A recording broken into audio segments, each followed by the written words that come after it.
Assalamualaikum warahmatullahi wabarakatuh. Perkenalkan, nama saya Rona Itisama dengan NIM 0805 12 82 32 80 24 dari kelas L2. Jadi di sini saya akan membahas materi 2, yaitu sistem integumen otot dan rangka ikan. Jadi sistem integumen adalah sistem organ yang membedakan, memisahkan, melindungi, dan menginformasikan ikan terhadap lingkungan sekitarnya. Sistem integumen merupakan bagian terluar dari ikan sebagai sistem yang membaluti tubuh yang terdiri dari kulit dan derivatnya seperti sisik, kemudian jari-jari sirip, lendir, skut, terus kil dan kelenjar racun. Nah, untuk sisik itu mempunyai beberapa bentuk. Bentuk-bentuk sisik ini menutupi permukaan tubuh ikan yang umumnya ada 5 macam, yaitu sisik siloid, stenoid, ganoid, placoid, dan sisik kosmoid. Kemudian untuk otot pada ikan itu merupakan urat daging yang membentuk daging ikan.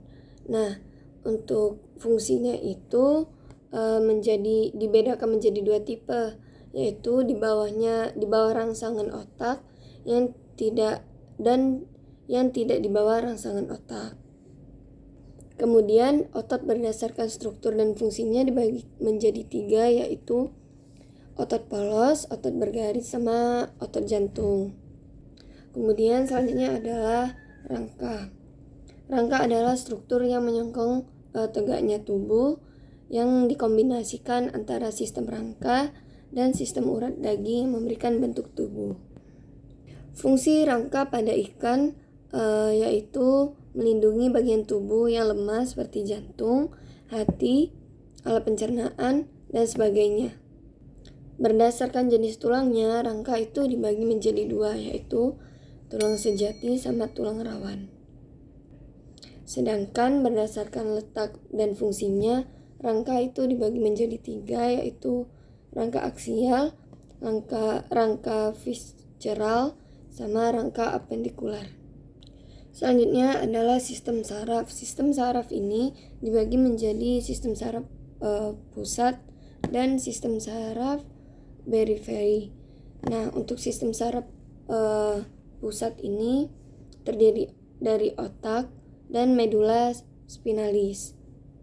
Sedangkan untuk sistem saraf periferi terdiri dari saraf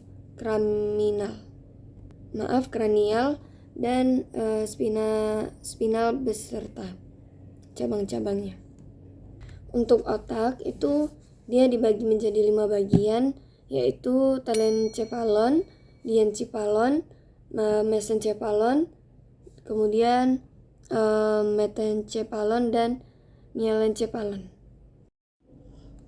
Selanjutnya saya akan menjelaskan materi mengenai pelagis dan demersal. Ikan pelagis merupakan jenis ikan yang dimana sebagian besar siklus hidupnya berada di permukaan perairan atau di dekat permukaan perairan. Ikan pelagis itu dibagi menjadi 2 kelompok besar, yaitu ikan pelagis kecil dan ikan pelagis besar. Ikan pelagis biasanya ditemukan di permukaan hingga kolam air yang kedalamannya 0-200 meter. Ikan pelagis ini sering disebut ikan minyak karena mengandung minyak hingga 30% di jaringan tubuhnya dan rongga perutnya. Ikan pelagis kecil umumnya merupakan filter feeder, yaitu menemukan dan memakan plankton dengan cara menyaringnya dan memilih jenis plankton yang diinginkan. Nah, untuk contoh dari ikan pelagis kecil ini ada ikan layang, ikan japuh, ikan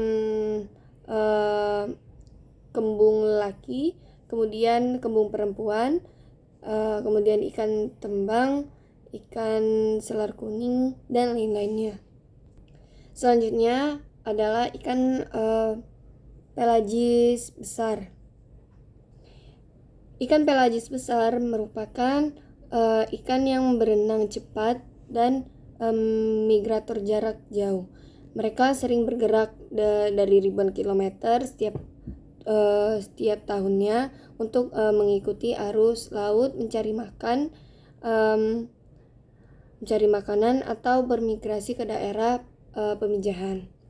Contoh dari ikan pelagis besar itu seperti ikan tuna, ikan tenggiri, ikan pedang, ikan tongkol, ikan marlin, dan ikan cakalang. Selanjutnya adalah ikan demersal. Ikan demersal merupakan jenis ikan yang hidup secara bergombolan yang sebagian besar masa hidupnya itu berada di dasar atau di dekat perairan. Ciri-ciri dari ikan demersal itu hidup secara bergerombol yang tidak terlalu besar, pergerakannya tidak terlalu jauh dan memiliki aktivitas yang relatif rendah. Habitat utamanya berada di dekat dasar laut, meskipun beberapa spesies yang hidup di lapisan air yang lebih di atas. Ikan demersal umumnya ditemukan pada suhu 27 sampai 30 derajat Celcius dengan salinitas 32 sampai 34 ppt.